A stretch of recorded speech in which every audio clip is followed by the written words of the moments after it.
Decisão tomada e Flamengo ganha dois reforços vindo da Europa. Vou explicar para vocês essa situação desses jogadores que estão voltando para o Flamengo. Vou falar também nesse vídeo aqui sobre a classificação do Flamengo para as oitavas de final da Libertadores. Vou trazer os potes aí, quem está em primeiro, quem está em segundo no pote. Vou falar também sobre Danilo, isso porque Danilo pode estar cada vez mais longe do Flamengo e cada vez mais perto do Palmeiras. Vou falar sobre Jorge Jesus, que estará no Ninho do Urubu aí para acompanhar um almoço aí com o técnico Leonardo Jardim e a diretoria do Flamengo. Então vem comigo, Nação Rubro-Negra, convido você a se inscrever no canal, deixar o seu like, se inscrever, é de graça, você não paga nada.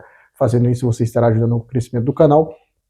E comenta aqui embaixo a hora que você se inscrever, deixar aquele like bacana e bora que bora, porque tem muita notícia do Mengão. Vamos começar falando sobre o jogo de ontem. O principal objetivo o Flamengo alcançou. O Flamengo classificou de forma invicta na fase de grupos da Libertadores. O Flamengo superou, né, o Flamengo de Leonardo Jardim superou o Flamengo do técnico Paulo Souza de 2022, quando o Flamengo foi campeão da Libertadores, né? E o Flamengo conseguiu aí um jogo até então, a retranca do time do Cusco não deixou o Flamengo jogar, não deixou o Flamengo fazer gols, né?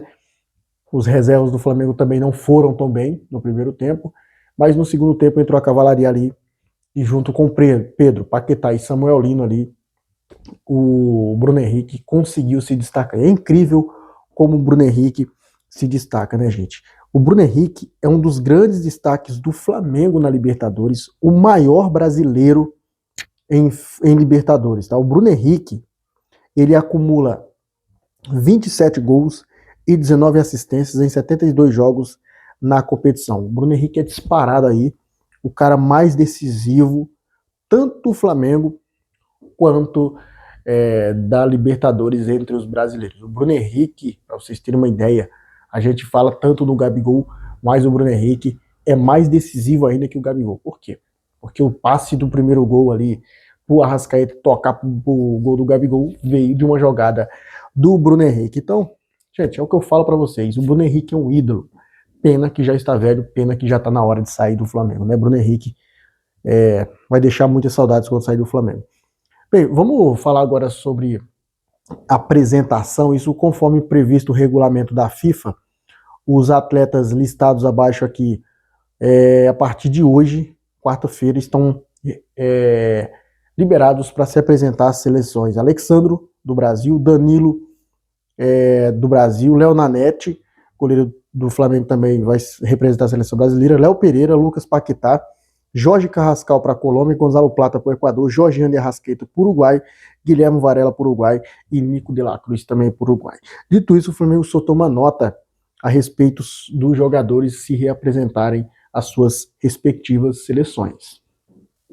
E o Flamengo soltou uma nota aí, principalmente sobre a CBF, né, que não adiou os jogos aí, o jogo pelo menos contra o Coritiba. O Flamengo liberou oficialmente 10 jogadores para se apresentar às seleções antes da Copa do Mundo. Devido a essa liberação, o clube publicou uma nota criticando a CBF pelo não adiamento aí do jogo contra o Coritiba no próximo sábado. Os jogadores aí que o Flamengo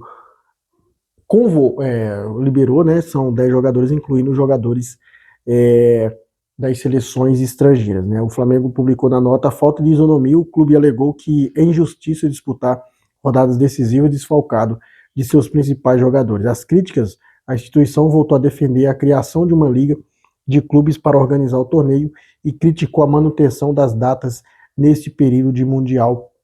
É uma das frases aí que o Flamengo soltou na nota, né, gente? E para vocês terem uma ideia, né? A CBF, ela nunca vai acatar nenhum pedido do Flamengo. Vejo muita gente falando que o Flamengo é o time da CBF. Vejo muita gente. Isso é pura mentira, tá, gente? Então tá aí a nota do Flamengo falando da CBF aí, dos jogadores, principalmente para dar uma cutucada na CBF, né? Bem, vamos mudar de assunto, vamos falar sobre Jorge Jesus, isso porque o Leonardo Jardim ontem, pós-jogo, deu uma entrevista e falou sobre a sombra de Leonardo Jardim. E ele falou sobre a sombra de Jorge Jesus, ele falou a seguinte frase: Vou ser honesto, o Jorge é uma pessoa das minhas relações, ele me informou que vem, já convidei ele para ir no Ninho do Urubu almoçar e não vejo fantasmas no futebol. Eu sei que acontece quando somos queridos, se falar no Al Hilal, no Mônaco, os torcedores vão me querer também. Eu sou muito desligado desse tipo de estresse.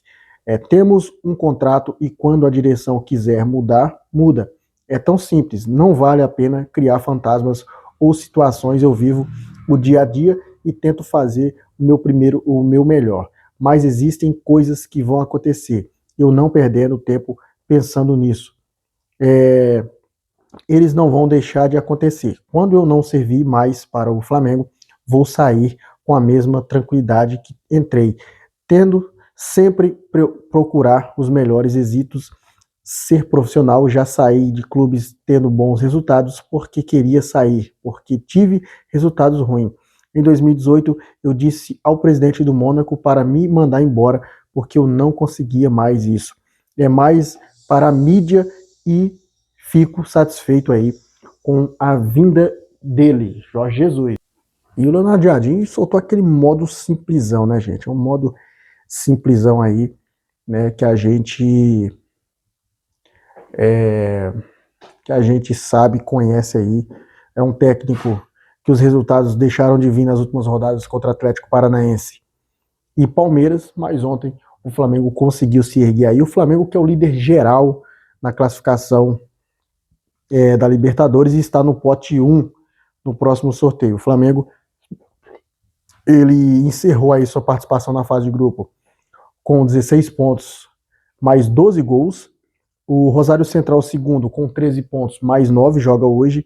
O Independente Rivadavia também joga hoje, 13 pontos, mais 9. Então esses dois times são os únicos que podem ultrapassar o Flamengo, mas para isso o Rivadavia tem que fazer um saldo de 5 gols e o time do Rosário tem que fazer pelo menos 4-0 hoje para conseguir a classificação geral aí. Então, o trabalho do Leonardo Jardim na fase de grupo da Libertadores não tem o que discutir, né? Vamos mudar de assunto agora, vamos falar sobre Danilo antes de falarmos sobre volta de jogadores. Isso porque a situação do Danilo, essa novela Danilo, está prestes a acabar, tá? Segundo informações trazidas aí, a situação do Danilo é o seguinte, né, gente? O Danilo ele ficou de fora do jogo contra o Botafogo, o Corinthians, né? E na última rodada aí contra o São Paulo. O volante está muito próximo aí do Palmeiras, tá? Segundo a informação trazida aqui, o Flamengo monitora a situação do jogador enquanto uma transferência para o Zenit foi recusada. O jogador pediu para não jogar contra o Corinthians e contra o São Paulo. As pessoas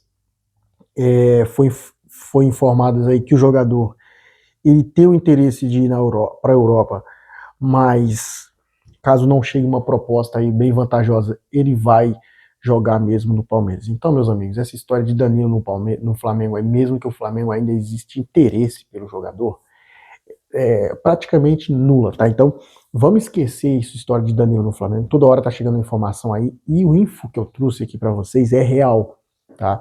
O Danilo, ele vê o Flamengo aí um projeto muito bom, só que o amor que ele tem pelo time do Palmeiras é o contrário do Andréas Pereira, tá? O amor que ele tem pelo Palmeiras é o contrário do Andréas Pereira. Ele não quer ser tratado aí como um mercenário. Então, parabéns pro Danilo aí, um gesto muito bom, o amor que ele representa para o Palmeiras. Então, Danilo, segue sua vida, vai lá para a Europa, vai pro Palmeiras, vai para onde quiser. Não quer vir pro Flamengo, essa não deu, mas vai que outro dia você volta. Essa era a hora, né? Porque você é um jogador jovem, mas na próxima, acredito que você já vai estar bem mais velho. Aí, gente, hoje tem que reformular o elenco, não contratar jogadores velhos. Então, Danilo não vem para o Flamengo, tá? Não é que o Flamengo desistiu, é que o Danilo vai escolher o Palmeiras, beleza? Vamos mudar de assunto, vamos falar sobre voltas de jogadores, isso porque 2 jogadores estão de volta aí para o Flamengo. Vocês lembram, nação rubro-negra, do Ryan Lucas, o jogador volante ali, meio campo aí, do Flamengo? O jogador está emprestado ao Sporting de Lisboa, tá? E ele está de volta ao Flamengo, tá? O Ryan Lucas, o volante estava cedido ao Sporting de Portugal, onde chegou a atuar pela equipe principal, tá? Mas não agradou muito, tá? O time português. Então os clubes eles não chegaram a acordo ainda. Os clubes divergem aí sobre o valor fixado para a compra definitiva e não chegaram a acordo, é o que motivou aí o retorno para o Flamengo. O vínculo do Rian Roberto com o Flamengo, do Rian Lucas, né, vai até o final de 2028. A situação do Lohan é o seguinte: o Lohan estava emprestado ao Pisa, da Itália, e optou por não exercer a opção de compra do jogador ao final do contrato. O Lohan tinha que atuar ali por 50% das partidas do time do Pisa, não conseguiu, então o jogador será devolvido ao Flamengo. O Lohan, que tem um contrato com o Flamengo até 2029, ou seja, os dois reforços que o Flamengo tem para a janela de transferências já estão encaminhados. Meu Deus do céu, gente, o Rian Lucas é até um bom volante ali, né? Mas o Lohan, gente, tá numa má fase desde que saiu do Flamengo, né? Essa é a pura verdade. Dito isso, eu vou ficando por aqui. Agradeço a todos vocês, saudações rubro-negras, isso aqui é Flamengo.